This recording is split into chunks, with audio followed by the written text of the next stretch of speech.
This video is proudly recorded and produced on OpenBSD. In the last video, I showed how to install OpenBSD to an external storage. In this case was an external hard drive, and do the full disk encryption on it.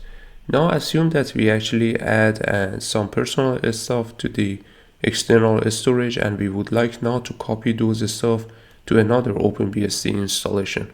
So for that one, what we have to do, we have to mount the encrypted disk here. And this one is not as simple as just doing do as mount stuff. It's a bit more complicated. So let's begin.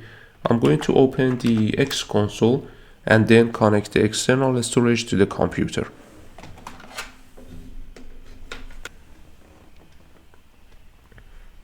As you can see, the external storage label is SD2. So if I do as disk label SD2, it shows the RAID. But for the fact I know that the disk has more than one partition, but here it's only one partition and it's showing as RAID.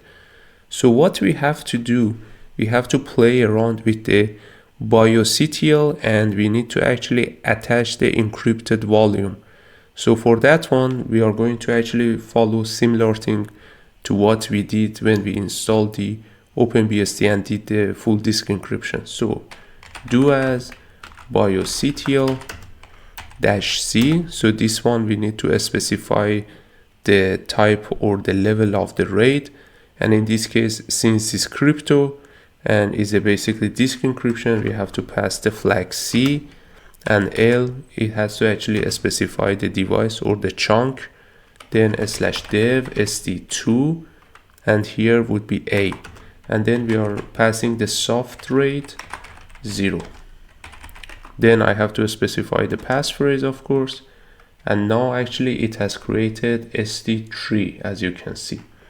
So if we do as disk label SD3, then we see all the encrypted partition here. And now if we want to access the real partition, we can actually address it with the SD3. So if I do as mount /dev SD3, let's say I want to attach the partition home, so would be the label K /mnt.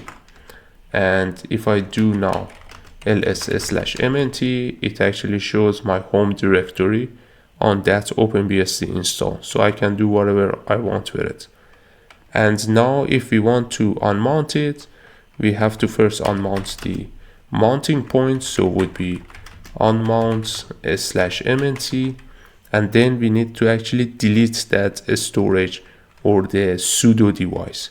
So do as BIOSctl -d SD3, and basically this one is detached. It's not actually deletion, is it detached? So I have to correct myself here. As you have seen, it's very simple and straightforward, and that's all for this video. I hope you enjoyed it. I would like to take a moment to thank Patreon contributors: Grog with $30 generous, Stellar Orbit with $20 generous, OpenBSD Maximalist, Alexander M, Hogarth Hackscock, Monty, Russell Willis, OpenBSD Enthusiast, DM'd, John Collins, Liquid Mobius, and OpenBSD Curious, Sigter.